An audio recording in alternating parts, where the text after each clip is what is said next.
Hola queridos amigos, nos alegra sinceramente saludarles de nuevo. Hoy hablaremos con el estimado Igor Mikhailovich Danilov.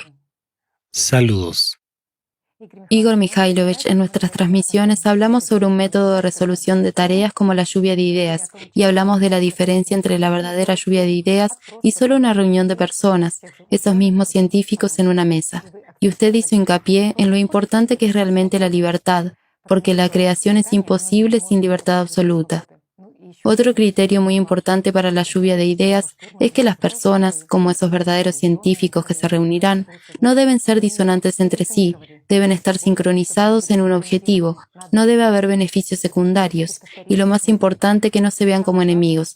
Entonces, en tal estado, podrán invertir suficiente atención para recibir la respuesta a la pregunta vital para cada persona, para salvarnos a nosotros, las personas, y para que nosotros como humanidad alcancemos incluso la primera etapa de desarrollo como civilización. Y sabe, Igor Mikhailovich, con cada transmisión comprendemos más y más profundamente el valor de nuestra atención, el valor de esa fuerza que es inherente a nosotros, el valor de la fuerza abril, y comprendemos hasta qué punto es realmente la moneda más valiosa del universo, que hace posible comprar varias respuestas a preguntas, comprar conocimiento e información del sistema. Sin embargo, la pregunta es la siguiente: ¿existe tal información o tal conocimiento que no pueda ser comprado del sistema, de la conciencia? E incluso si todos nosotros nos unimos, e incluso si todas las condiciones de la lluvia de ideas son respetadas, ¿existen preguntas a las que el sistema no nos dé respuesta? Claro que las hay. Y en primer lugar, amigos, las preguntas a las que el sistema nunca dará respuesta son aquellas que están más allá de su percepción. Pero también hay una pregunta interna que también es muy importante, a la que el sistema no dará respuesta. Bueno, vayamos por orden. Lo primero que no dará es una explicación de lo que hay más allá de nuestro universo. Eso ya no dará. ¿Qué es el mundo de Dios? ¿Qué aspecto tiene Dios? ¿Qué siente una persona cuando se libera del demonio? Es decir, cuando se convierte en ángel y gana la vida. Dicho simplemente, la vida real, verdadera. El sistema no dará respuestas a estas preguntas. Además, lo que ocultará hasta el final es ¿qué es el sistema en sí? Si es posible estudiarlo y qué aspecto tiene. ¿Cuál es la razón de esto? ¿Por qué no obtendremos respuesta a la pregunta ¿qué es el sistema? ¿Qué es la ¿Qué conciencia? es el sistema y qué aspecto tiene? Bueno, en primer lugar, no tiene forma. Y es prácticamente imposible estudiarlo en nuestro nivel de progreso científico y tecnológico, por así decirlo.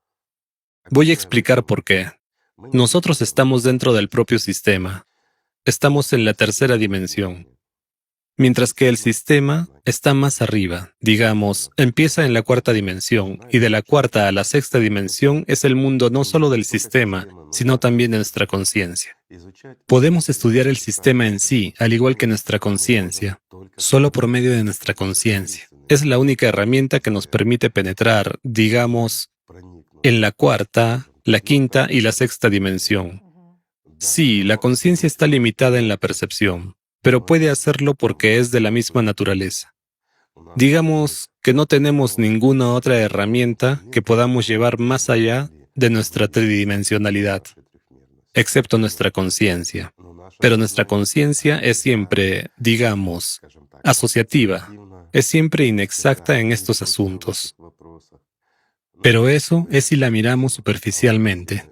Mientras que si empezamos a estudiar en profundidad incluso la conciencia misma, nos encontraremos con muchos problemas. ¿Por qué? Voy a explicarlo. Estamos bajo el poder del propio sistema dentro del sistema. Estamos bajo el control y el poder de nuestra conciencia. Y, digámoslo así, junto con nuestra conciencia como parte del sistema, estamos dentro, no fuera. Por lo tanto, no podremos estudiar y recibir respuestas sobre el propio sistema, al igual que sobre nuestra conciencia, mientras estemos en este nivel de desarrollo. Incluso si invertimos toda la atención de cada persona en este mundo, y durante mucho tiempo no obtendremos la respuesta. Usted ha dicho que el sistema, la conciencia, no tiene imagen, pero de todos modos en la cabeza de uno surgen algunas imágenes, que la conciencia es una especie de nube o alguna telaraña, red, micelio de un hongo, etc. Sí, bueno, si nos imaginamos el sistema como un campo de energía, entonces, ¿cómo nos imaginamos el campo? Inmediatamente tenemos algo como Una estructura de campo. una nube. Sí, exactamente. Una estructura de campo se supone que de alguna manera se parece a esto. Algo denso. Sí, algún tipo de densidad, algunas líneas, algunas descargas eléctricas. Sí, exactamente. Algo más. Y hoy en día también existe esa teoría impuesta de que nuestra conciencia es el trabajo de las neuronas, que nuestra conciencia está escondida en las neuronas del cerebro. Solo ahí, pero no la han encontrado ahí y nunca la encontrarán, amigos. La conexión está ciertamente trazada. Digámoslo sencillamente, hay ciertas regiones del cerebro. Bueno, si la gente está interesada, tal vez algún día podamos profundizar en esto, pero ahora digámoslo simple y figuradamente. Hay ciertas regiones del cerebro que están respectivamente conectadas a cierta parte de nuestra conciencia y realizan ciertas funciones. También, a través de nuestras neuronas cerebrales, la información que viene de nuestra conciencia llega no solo a nosotros como personalidad, sino también a nuestro cuerpo, causando en respuesta las reacciones químicas, físicas, fisiológicas y similares. Es decir, esos mismos reflejos y todo lo demás funcionan. Ya ves lo simple que es todo en realidad, pero las neuronas no son más que una parte de la composición química de nuestro cerebro. Sí, emiten una determinada señal, de naturaleza eléctrica, por cierto. Esto ya indica su descomposición secundaria, cuando la señal eléctrica ya está transformada y va de una neurona a otra. Además, la función de nuestro cerebro es también como la de un proyector de cine, diría yo. Se generan ciertas imágenes y se nos muestran a nivel del cerebro. Y aquí hay una pregunta. ¿Quién las ve? ¿Las vemos como personalidad? ¿Las vemos como conciencia primaria? ¿Vemos estas imágenes como conciencia secundaria? ¿Ves? Así que si profundizamos en este estudio, nos encontraremos con cosas como que, precisamente, este camarógrafo con una cinta es la conciencia secundaria. La conciencia primaria es un espectador primario que está directamente conectado a nosotros como personalidad. Y ya nos cuenta los cuadros que ha visto. Nosotros, como personalidad, percibimos lo que la conciencia primaria nos dice. Y con la ayuda de la conciencia primaria, gracias a ella, vemos esas imágenes en nuestra cabeza. Es más, tomemos esos mismos sueños. Aunque los sueños tienen una naturaleza ligeramente distinta, no son exactamente dibujos animados en la cabeza. Sí, por un lado, son dibujos animados. Los vemos, pero somos participantes activos allí. Mientras que cuando estamos pensando en algo, y aquí hay una cuestión interesante. Nosotros estamos pensando en algo. ¿Quién es nosotros en esta afirmación? ¿Nosotros como conciencia primaria, nosotros como conciencia secundaria o nosotros como personalidad? Mira cómo se desarrolla todo, ¿cierto? Cuando la gente empieza a explorar esto, la función del llamado tercer ojo. ¿Qué es el tercer ojo, por cierto? Bueno, cierras los ojos. Algo relacionado, sí. Imaginas tu manzanilla y la ves en tu cabeza, ¿verdad? ¿Con qué la ves? ¿Con qué medio? Tenemos un cierto órgano. Es en realidad el tercer ojo. Reacciona incluso a la luz, a todo lo demás. Y da lugar a esas imágenes en nuestra cabeza. ¿Es este mismo proyector? Es este mismo proyector, por supuesto. Eso es lo que realmente forma una especie de pantalla en nosotros. Y el sueño está conectado con este órgano, pero también está directamente conectado con la personalidad.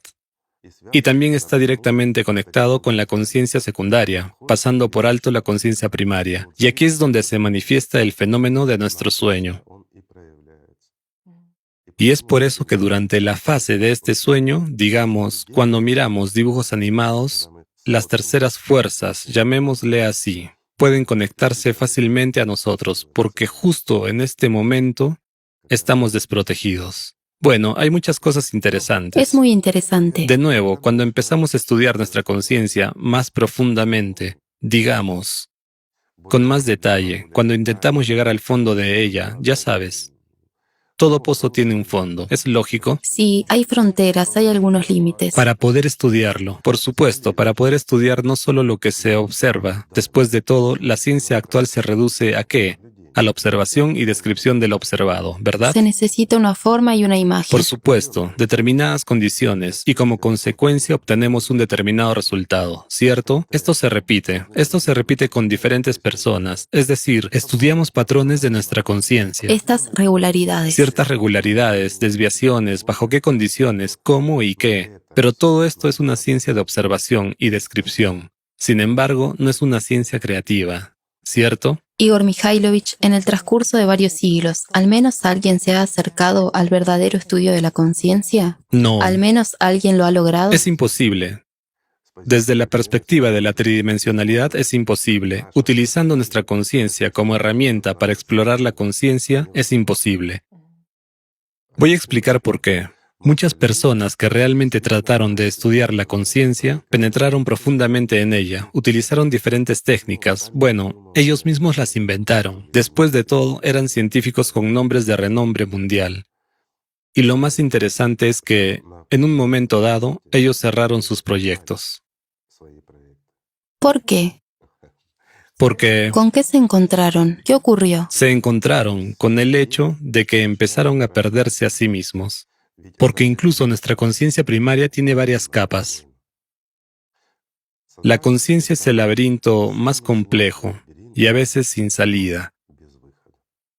Y una vez que una persona entra allí, puede perderse de verdad.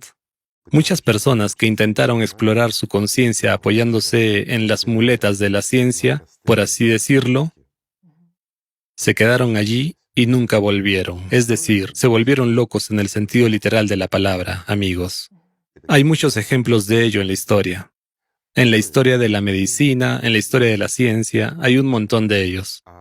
Mientras que un número aún mayor de esos científicos verdaderos y serios que eran ateos, ya sabes, gente de ciencia, digámoslo así, incluso científicos hereditarios, se volvieron incluso fanáticos religiosos. Bueno, que se volvieron creyentes, eso es seguro, pero también se volvieron fanáticos. No fue un lapsus, así fue. ¿Por qué? Porque llegaron a comprender que el diablo existe y que nuestra conciencia no somos nosotros. Y en este punto comenzó el momento más aterrador en la exploración de uno mismo y de la propia conciencia. Porque llegaron a tales situaciones. Pues algunos de los efectos descritos, los más débiles que ocurren en la primera etapa y que una persona puede superar juntando su voluntad, son ataques claustrofóbicos en el momento de explorar su propia conciencia, literalmente mientras la observas. En otras palabras, la gente experimentaba una presión física, subrayo, física y un miedo incontrolable. ¿Por qué? ¿Por qué? Después de todo, estaban a salvo y, de nuevo, con la ayuda de su conciencia se daban cuenta de que estaban a salvo. Estaban bajo la supervisión de sus colegas. Estaban simplemente acostados en una camilla, relajados, ya sabes, como en la consulta de un psicólogo, solo que estaban intentando entrar dentro de sí mismos por medio de su conciencia. La conciencia controla las reacciones químicas en una persona. Por supuesto, así que en este punto, como acabas de decir, comenzaron las reacciones hormonales en respuesta y, como consecuencia, reacciones químicas que llevaron a una persona fuera de este objeto de estudio por completo. Vaya. Mira qué interesante y serio es todo esto. En otras palabras, al explorarse a sí mismos, al explorar la conciencia, las personas que siguen el camino espiritual también pueden encontrarse con el hecho de que la conciencia estrecha su percepción, si no sabes quién eres como personalidad. Exactamente. Si no te elevas, un escalón más arriba. Exactamente. Y aquí acabas de responder tú misma. Si las personas usan las prácticas correctas, si usan lo que los profetas hablaron y siguen un camino simple y recto, sin meterse en laberintos, entonces no tienen ningún problema. Simplemente dejan de servir a Satanás. No escuchan sus susurros, no se distraen, bueno, lo mejor que puedan. Van firmemente hacia la meta y ganan la vida. Mira qué sencillo, claro y comprensible es todo. En general, amigos, debo decir que las enseñanzas que fueron traídas aquí por, digamos, Jesucristo, por el último profeta y la mejor de las personas, Muhammad. Después de todo, esas eran realmente herramientas simples y fácilmente comprensibles, porque no se las puede llamar de otra manera. Esas eran realmente las herramientas con las que una persona podía derrotar fácilmente a Shaitán y llegar a Alá. Ir no solo más allá de la tercera dimensión, de Definitivamente. esas imágenes, Claro, a la séptima sino dimensión. realmente a la séptima A la dimensión. libertad, a la En vida. principio, la puerta estaba abierta Por para supuesto. salir de esta esclavitud de la tridimensionalidad, de la esclavitud de las imágenes. Exactamente. ¿Por qué? Porque a la gente se le habló de esas mismas imágenes y de todo lo demás. Tanto Jesucristo como el profeta Mohammed hablaron de eso. Todo fue descrito y transmitido de manera sencilla, fácil y clara. Bueno, sabemos lo que pasó después y cómo, debido a los malentendidos, la gente le puso todo patas arriba. Lo tergiversó todo, lo complicó. Bueno, ellos tenían esa tarea. Entonces resulta que la conciencia sigue intentando convertir en imagen lo que no entiende. Vemos como los científicos Todo está en imágenes. quieren dibujar al menos alguna imagen para esta conciencia, ¿no? Es decir, presentar todo en imágenes. ¿Lo mismo ocurre en las religiones? Ves, Tatiana, te lo diré sencillamente. Yo estuve mucho tiempo en la ciencia. Conversé mucho con gente realmente inteligente. Soy amigo de muchos de ellos. Así que, sin embargo, te diré una cosa. Todos piensan en imágenes y buscan imágenes por todas partes. Si no hay imagen, es imposible estudiar. Es que nuestra conciencia se niega a percibir nada. Mira, pondré un ejemplo sencillo porque algunos empezarán a objetar ahora. Bueno, chicos, voy a rebatir. El campo electromagnético. ¿Sabemos lo que es? Sí, hemos estudiado su manifestación. Comprendemos que hay una cinta magnética, tal película. Podemos ver en ella cómo se disponen allí las ondas de tensión, etc. Pero, ¿qué son esas ondas? ¿Qué tipo de energía? ¿Cuál es la naturaleza del campo electromagnético? Solo vemos este rastro. Ciertamente vemos la consecuencia, pero no vemos la esencia. Lo mismo ocurre con la electricidad. La utilizamos, la entendemos y la conocemos, pero nadie ha descrito aún con claridad qué es la electricidad. Porque esa electricidad que nosotros utilizamos tiene muchas características e incluso es diferente en su esencia. Aunque su eficiencia, su principio, sigue siendo el mismo, ¿verdad? Es decir, la eficiencia de, digamos, tanto la electricidad estática como la generada, digamos, en esas mismas centrales eléctricas y similares es la misma, ¿no? Bueno, por ejemplo, encendemos un generador de energía y un generador sin combustible basado en una máquina electrostática. Se trata de dos tipos diferentes de energía eléctrica, absolutamente diferentes. Su naturaleza de origen es diferente. Su esencia es diferente, pero el impacto de fuerza es idéntico. ¿Lo ves? Interesante. Pero de nuevo, el impacto de fuerza. En este caso, solo la electricidad generada mediante una máquina electrostática tiene un impacto de fuerza. ¿Lo ves? Ahí sí, hay un elemento de fuerza, que se descompone rápidamente y se transforma en la misma electricidad que cuando la generamos en, digamos, un generador ordinario. Por ejemplo, de diésel o gasolina, o cuando tomamos electricidad ya hecha que nos suministran desde una central hidroeléctrica o nuclear, no importa. Estos tipos de electricidad tienen la misma esencia y naturaleza. Debido a la aparición de un campo electromagnético, se genera electricidad, que ya se distribuye a través de cables. Y aquí hay una pregunta. ¿Fluye a lo largo de los cables? ¿O crea vibraciones? ¿O crea voltaje? ¿O va alrededor de un cable en el campo, creando una estructura de campo? Como ves, hay muchas preguntas. Sí, hay respuestas y cada uno tiene razón a su manera, pero al mismo tiempo nadie tiene razón. Porque en realidad estamos cerrados en este sistema de imágenes. Por supuesto. El sistema de coordenadas de la tridimensionalidad. Por supuesto. Y la electricidad de la que habló Tesla, vamos a tocar este tema, ¿de acuerdo? Después de todo, es un tipo completamente diferente de electricidad y su naturaleza parece ser similar, pero no es la misma y se manifiesta de manera diferente. Y a pesar de su capacidad, sí, explican y describen por qué y cómo, por qué hay un montón de voltios y pocos amperios, que es inofensivo para un ser humano y así sucesivamente. Pero en su naturaleza, cuando Tesla hizo pasar electricidad ordinaria por sus transformadores, se convirtió en una onda de alto voltaje. Pero creó tales condiciones que la electricidad ordinaria se hizo similar a la generada por un generador sin combustible. Es interesante, ¿verdad? De hecho, aún no sabemos nada. Así es. Tenemos muchos descubrimientos por delante, pero por otro lado, sabemos muchas cosas. Ya las utilizamos. Mira, todos los dispositivos, la electricidad está por todas partes. Tenemos cámaras, iluminación y todo lo demás. Todo esto es electricidad. También hemos inventado los LEDs y muchas otras cosas, ¿no es así? Electrónica y todo lo demás. Lo tenemos todo. No podemos salir de este circuito Pero cerrado. no sabemos lo que es la electricidad. ¿Ves? ¿Sabe? Es exactamente lo mismo con el tema del autoconocimiento. En realidad, cuando una persona pierde quién es como personalidad, por supuesto. ejemplo, usted nos habló de científicos que se pierden porque no saben quiénes son, o esta conciencia primaria multicapa, como usted dijo, o miles de actores de conciencia secundaria. Todo esto es muy interesante, sí. Del mismo modo en las religiones. Cuando una persona no entiende quién es, también presenta esas cosas que no tienen imágenes. El concepto de Dios, el concepto de quién es el diablo, en una especie de forma extraña y muy parecida a un cuento de hadas. Has planteado una buena pregunta. Amigos míos, respóndanme por favor, ¿quién es el anticristo? ¿Quién es el anticristo? Contra Cristo. Sí, el que se opone a El que Cristo. está contra Cristo, el que se opone a Cristo. El anticristo. El anticristo, sí. Sí, todo el mundo está esperando que venga, o... Al final de los tiempos. Sí, Sí. Que por ejemplo, como en el Islam, sí. Jesús derrotará al anticristo en el tiempo de Mahdi. Pero de nuevo, en ese mismo Islam, también se dice que el anticristo vino cuando ya estaba el profeta, vino en tiempos del profeta. Sí, que nació en tiempos del profeta. Bueno, tengo una pregunta. ¿Cuándo apareció el anticristo? ¿En el momento en que vino Cristo? Hay lógica, ¿no?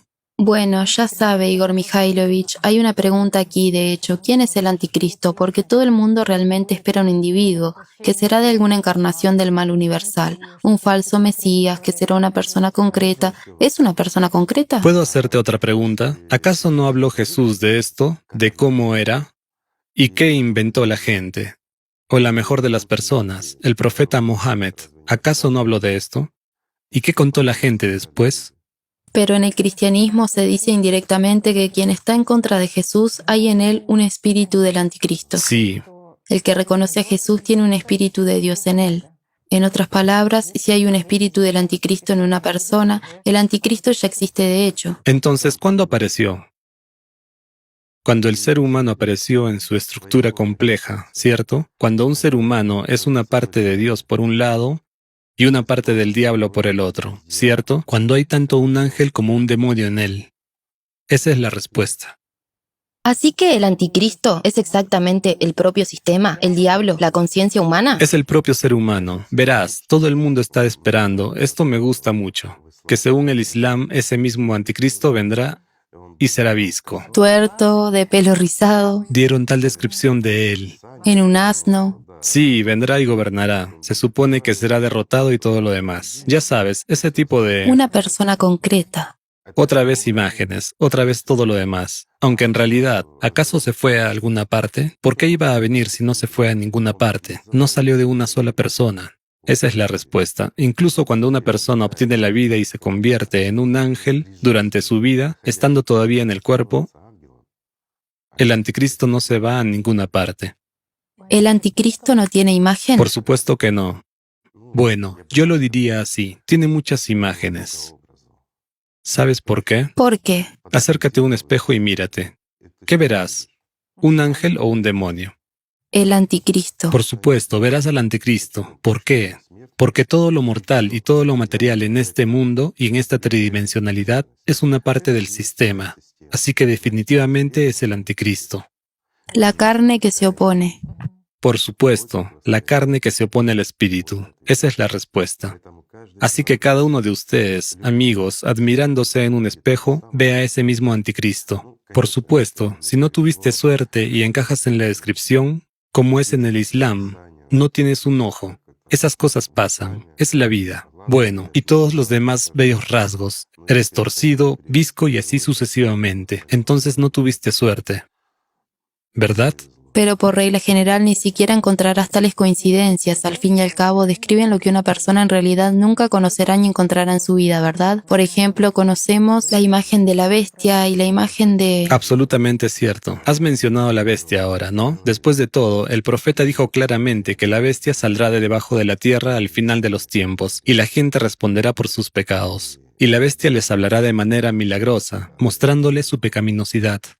¿Qué inventó la gente después? Estos politeístas y ateos, lo diré así, porque ni un solo creyente en Alá, más aún, fiel al profeta, tergiversaría jamás sus palabras y no interpretaría desde su demonio lo que el profeta mismo quería decir, pues sus palabras eran sencillas y claras de entender. ¿Acaso describió a esta bestia, que es un asno con cara de toro, con orejas de elefante, y que se acercará a todo ser humano y le hablará, ¿no? Es decir, de manera milagrosa? sí, ¿acaso el profeta habló de ello? Una pregunta sencilla, ¿quién inventó esto? ¿Y con qué propósito? ¿Los fieles al profeta? No. Ahora has dicho el punto clave. ¿Con qué propósito? Para dar una imagen a los tontos y manipularlos después. Mira, qué sencillo es todo, ¿verdad? Y entonces, Al mismo tiempo, eran muy conscientes de que la gente nunca vería semejante fruto de experimentos genéticos. De la fantasía de alguien. Sí, ¿acaso no es cierto? sí, exactamente. No te encontrarás con tal monstruo en la vida. Por lo tanto, evidentemente no te encontrarás con tal anticristo que fue descrito. Significa, él no existe. Por lo tanto, puedes hacer lo que quieras porque ya no eres el anticristo. No encajas con él, aunque haces exactamente lo que hace el anticristo. Cuando te opones al profeta mismo, cuando vas contra él, cuando te opones a Jesucristo, cuando en vez de amor impones violencia, dolor y sufrimiento. Pero no eres el anticristo, ¿verdad? Después de todo, ¿no te pareces a él? ¿Acaso no es así? Mira qué fácil es esto. Llega el fin de los tiempos, el mundo se está derrumbando y la bestia está en libertad. Esta bestia de la que habló el propio profeta, el Cerbero, que vino con los terremotos, con las sequías, con la actividad volcánica que realmente está devorando ahora. Hasta ahora está devorando sobre todo lo que es materialmente valioso para nosotros, pero se lleva poca gente. Pasará un poco de tiempo y cada uno empezará a responder por sus pecados. Empezará a devorar gente sin distinguir entre amigos o enemigos. No tiene amigos, solo somos alimento para él, y esto hay que entenderlo. Y nos habla de una manera milagrosa, y nos obliga a responder por los pecados que hemos cometido. ¿Acaso no es así? Y veamos esto desde la perspectiva de la mejor de las personas. ¿Qué dijo con respecto a la bestia?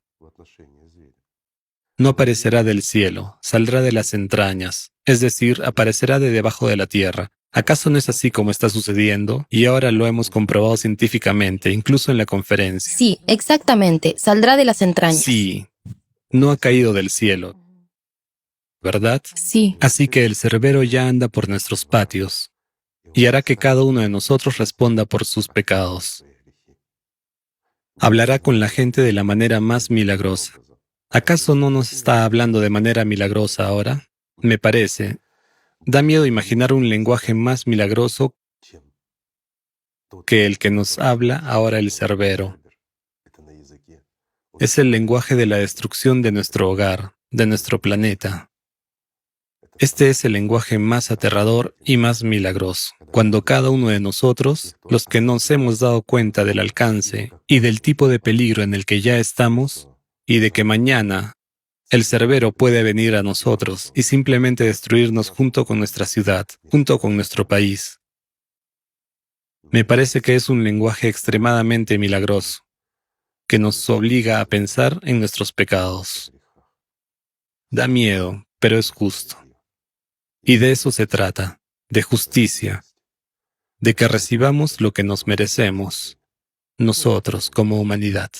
Cuando esperas precisamente esta imagen que se ha descrito, te estás perdiendo lo que está ocurriendo ahora mismo. Y esa es la esencia. No ves la verdad porque estás esperando a que este asno de orejas muy largas se te acerque y empiece a hablarte. Ahí es cuando habrá el fin de los tiempos. Mientras cuando el Cerbero invisible ande y haga que cada uno de nosotros responda de sus actos, todos los que vivieron antes que nosotros, todos los que no obedecieron al profeta. ¿Pero por qué? Ahí está el punto clave. Después de todo, el profeta dejó las bases para que construyéramos la sociedad creativa. Pueden llamarla como quieran, pero es un nuevo mundo hermoso, en el que todos nosotros deberíamos habernos unido hace mucho tiempo. El mundo entero debería haberse convertido en una umma unida, donde reinen el amor y el respeto. ¿Acaso no es eso de lo que habló el profeta? ¿Acaso no es eso lo que enseñó a la gente a respetar, a amar, a ser hermanos, a ayudarnos mutuamente y que el valor más importante es la vida humana? ¿Cierto? En otras palabras, esta es la sociedad creativa. Si nosotros como personas hubiéramos escuchado al profeta entonces y lo hubiéramos seguido a sus discípulos, hubiéramos seguido a Alí en lugar de seguir a los politeístas, a esos fantasiosos que crean imágenes para la gente. Digámoslo así. ¿Lo ven? Asnos de orejas largas y similares. Anticristos torcidos y de ojos viscos, para que ellos mismos no coincidieran con ellos.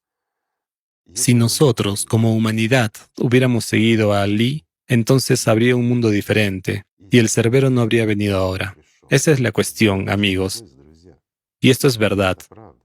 Hace mucho tiempo que ya nos habríamos desarrollado científica y tecnológicamente. Hace mucho que nos habríamos convertido en una civilización unida. Hace mucho que estaríamos al menos en el primer nivel, o quién sabe, tal vez incluso ya en el segundo nivel de nuestro desarrollo.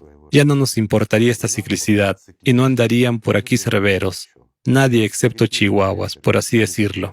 Bueno, también otras razas, pero no perros de cuentos de hadas devorando nuestro hogar. Esa es la cuestión, y de eso habló el profeta. Otra pregunta. ¿Cómo podría saber si es una persona común, verdad? Como dicen algunos, es una persona común, utilizó la Torá, utilizó la Biblia, etc. Basándose en eso, creó las enseñanzas y luego la contó. Pero si es una persona tan común, ¿cómo sabía lo que pasaría, amigos míos?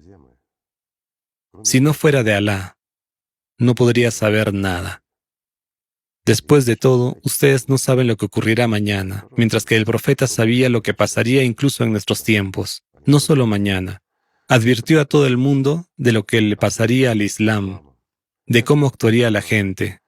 Echaba tanto al politeísta Umar y dijo a todos, no le sigan, es un mentiroso. Pero nosotros, como humanidad, le hemos seguido. Sí, no todos, algunos dirán, no le hemos seguido, somos cristianos. Otros dirán, somos ateos, no hemos seguido a nadie en absoluto. Pero, ¿de qué sirve que ustedes sean ateos? Y he aquí una pregunta sencilla. Hay personas neutrales que no están ni a favor de Dios ni a favor del diablo, no creen en nadie. Es una posición cómoda de equilibrio, supuestamente. Sí, es como creo o no creo. No estoy ni a favor de estos ni a favor de aquellos. No tengo nada que ver con eso. No tengo nada que ver con eso. Tengo mi propia verdad. Existe la ciencia. Ya sabes, así es como razona mucha gente. Si algo no está demostrado científicamente, no existe. Sí, voy a traducirlo. Si no puedo tocarlo y no puedo verlo, por lo tanto no existe. Una imagen. Sí, mientras no haya imagen. Entonces, ¿quiénes son ellos? Son precisamente los anticristos, anticristos ordinarios con los patrones de la conciencia, manipuladores triviales, a quienes, digamos, incluso el diablo eleva a una especie de trono y exalta sobre los demás, para que difundan esta estupidez. Ya sabes, para que los herejes se reproduzcan, para que hubiera menos gente que siguiera al profeta, para que hubiera menos gente fiel a Jesucristo. Esa es la respuesta a lo poderoso que es el diablo, ¿cierto? Mientras que el profeta tenía grandes esperanzas para los últimos, grandes esperanzas para los elegidos, Sí. que viven hoy en día. Bueno, él tiene esperanzas. No las tenía. Todavía las tiene. Él está vivo, a diferencia de los que siguieron al politeísta. Tiene la esperanza de que la humanidad sea capaz de aceptar el Islam en su forma pura, que la UMA sea capaz de unirse y que todavía haya gente que le sea verdaderamente fiel y que ame a Alá. Igor Mikhailovich, desde la perspectiva de la información dada hoy, ¿cómo entender que Jesús derrotará al anticristo en los tiempos de Mahdi? ¿Ves? De nuevo, hay tal interpretación escrita por esos politeístas y sus seguidores que han torcido y vuelto todo al revés. Así que, basado en su interpretación, debería ser así. Cuando venga Mahdi y él todavía esté oculto, vendrá el anticristo. Y entonces vendrá Jesucristo, que derrotará al anticristo y dará la palabra a Mahdi para que se manifieste. Pues mira, imágenes, acciones y demás. ¿No es así? Mientras que la gente se limita a observar. Mientras que la gente espera. Pero, ¿cómo debería ser? Porque no es el caso. ¿Cómo debería ser en realidad? En cuanto a cómo debería ser en realidad, fue descrito por el profeta que Mahdi se manifestará cuando la gente cambie el mundo o, por decirlo de forma sencilla, construye la sociedad creativa. Construye la sociedad que la mejor de las personas, el profeta de toda la humanidad, legó construir. Independientemente de las creencias religiosas, lo diré así, porque era el profeta del propio Alá. Mientras que tenemos un solo Dios, no importa cómo lo llamemos. Y Muhammad es el último profeta, por lo tanto, es nuestro, el profeta de toda la humanidad. Basándonos en lo que nos dijo el profeta Muhammad y en cómo es en realidad, todo es muy, muy simple. Lo que es el anticristo, tú y yo lo hemos explicado, y existió incluso antes de que viniera Jesucristo. ¿Qué es Jesucristo? El amor, Exactamente. la luz. Así que Jesucristo trajo aquí el amor y dijo que solo a través del amor puede una persona ganar la vida. A través del amor, no a través del miedo a Dios, no a través del miedo a Jesucristo, sino solo a través de Él, mientras que Jesús encarnó aquí el amor más elevado, el amor de Dios. Así que solo a través del amor, a través de la verdad, la humanidad será capaz de derrotar al anticristo, no en algún lugar, sino cada uno dentro de sí mismo, y el mundo cambiará. Lo diré de forma sencilla, si la gente puede superar su avaricia, su orgullo, su deseo de manipular y gobernar sobre alguien, tal concepto como el poder, la insaciabilidad y la codicia, si la gente consigue hacer eso y realmente construir y cambiar el mundo, salvar a la humanidad, y ahora mismo se trata de salvar a la humanidad, entonces Mahdi se manifestará. Este proceso está en marcha, pero que esto ocurra o no a tiempo depende de cada persona. Esa es la cuestión. Y en este caso, cada persona, literalmente cada persona, es en realidad Jesucristo. Y cada persona debe derrotar al anticristo precisamente en sí misma y aceptar esa verdad que el profeta Mohammed fue el último en proclamar aquí, la verdad de Dios mismo. Esa es la cuestión. Mira qué sencillo es todo. Entonces este campo de batalla tiene lugar en cada uno. Absolutamente. Y es importante que gane la luz. Absolutamente. Si una persona no derrota al anticristo dentro de sí misma, ¿de qué tipo de victoria podemos hablar? Porque esta es la victoria más importante, la victoria sobre la bestia en sí mismo. Bueno, o el anticristo. ¿Cierto? Todo esto es interesante. Digamos que se dice y se escribe mucho sobre ello, pero lo diré así, amigos. Basta con que miren dentro de ustedes mismos, que no mientan, que no estén en las nubes. Ya saben, que no se exalten desde la conciencia, sino que se enfrenten a la verdad, y comprenderán hasta qué punto todo esto es verdad. Y con qué verdad hablaron Jesucristo y el profeta Mohammed. Y hasta qué punto nosotros, la gente, hemos distorsionado sus enseñanzas y el conocimiento. Cómo hemos convertido la verdad en mentira. ¿Cómo hemos convertido lo que está eternamente vivo en imágenes materiales, en ficción? ¿Y para qué lo hemos hecho? Para manipularnos unos a otros, para pasar un periodo muy corto de la vida de una persona. Es muy pequeño. ¿Cuánto tiempo vivimos? Casi nada. Y para gastar esa nada en aprovecharse y satisfacer sus viles cualidades anticristianas, ¿acaso no es así? Pero al mismo tiempo, en cada uno de nosotros está Jesucristo, el amor de Dios. En cada uno de nosotros hay personalidad que anhela por el profeta Mohammed y por Alá. ¿Acaso no es cierto? Lo es. Y eso es independientemente de la religión, porque las religiones fueron inventadas por la gente. ¿Acaso Jesús trajo aquí una religión? ¿O el profeta Mohammed trajo aquí una religión? No. Ellos trajeron la libertad, la alegría y la vida. Trajeron aquí el amor. Así que, amigos, amémonos los unos a los otros. Gracias. Muchas gracias, Igor Mikhailovich. Gracias a ustedes, amigos. Que la paz sea con ustedes.